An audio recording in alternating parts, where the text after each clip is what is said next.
Superpowers don't like being embarrassed, especially not by a country that builds fighter jets in forests. But that's exactly what happened.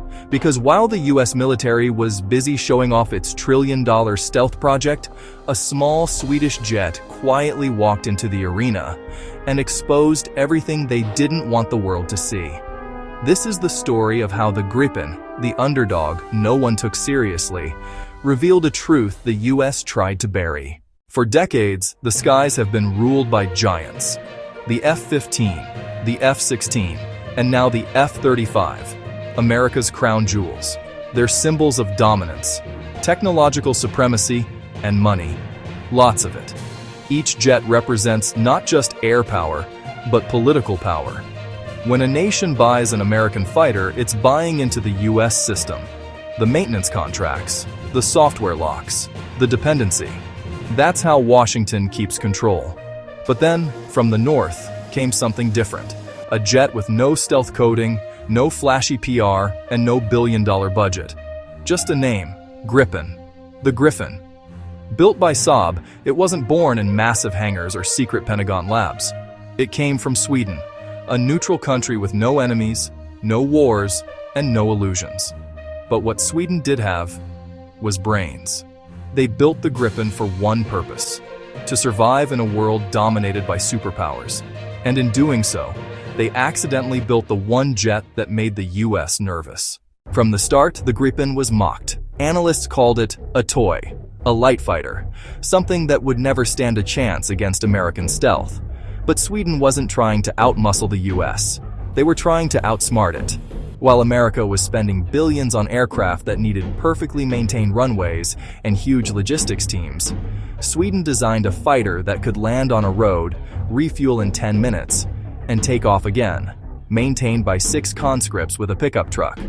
Where the F-35 needed a climate-controlled hangar, the Gripen could sleep under a tarp in the snow.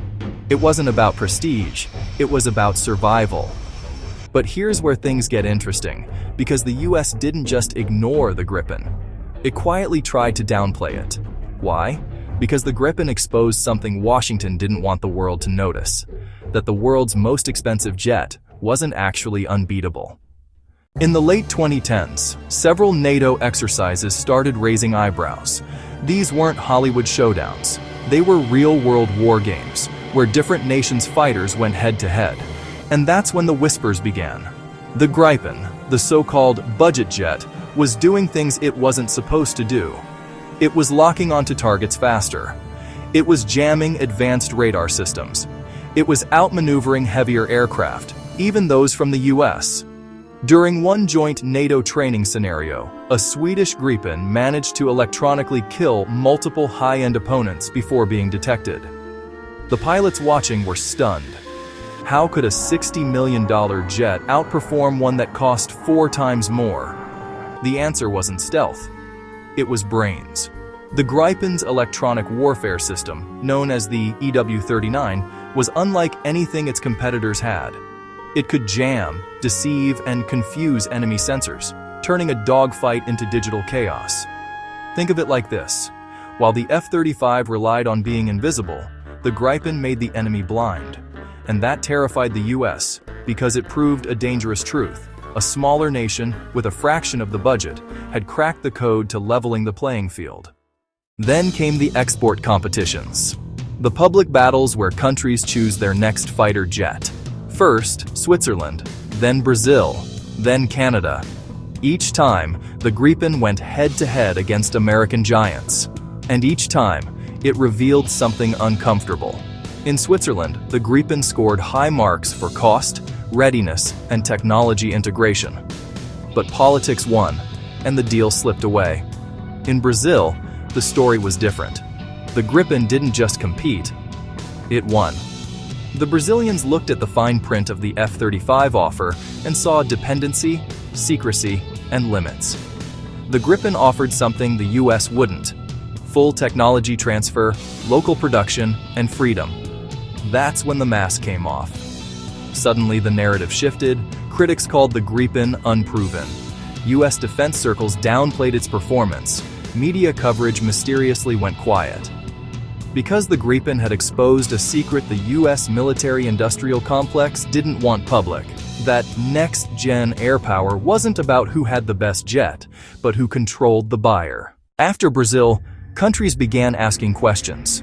If the Gripen could match the F-35's awareness and network systems at a fraction of the cost, what were they really paying for?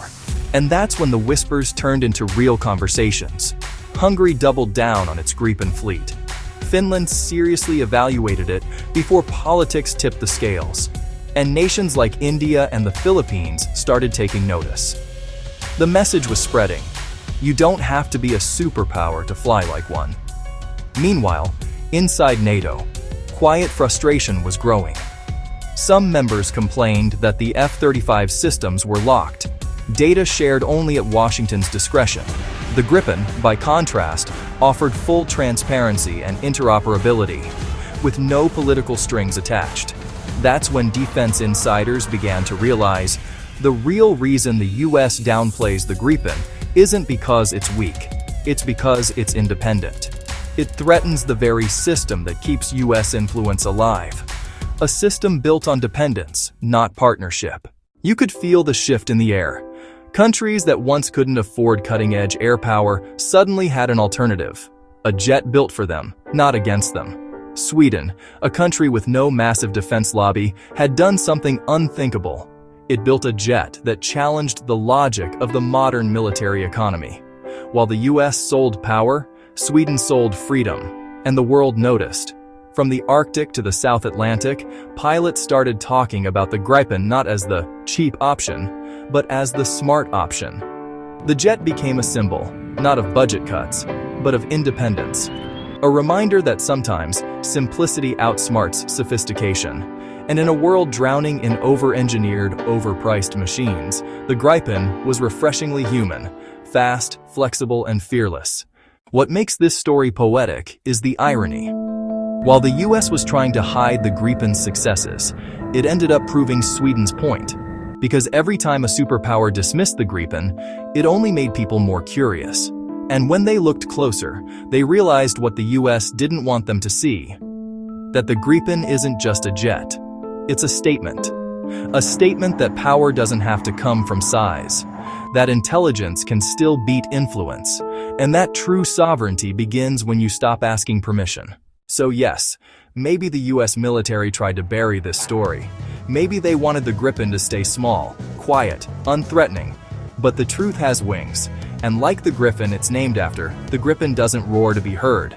It flies to be remembered.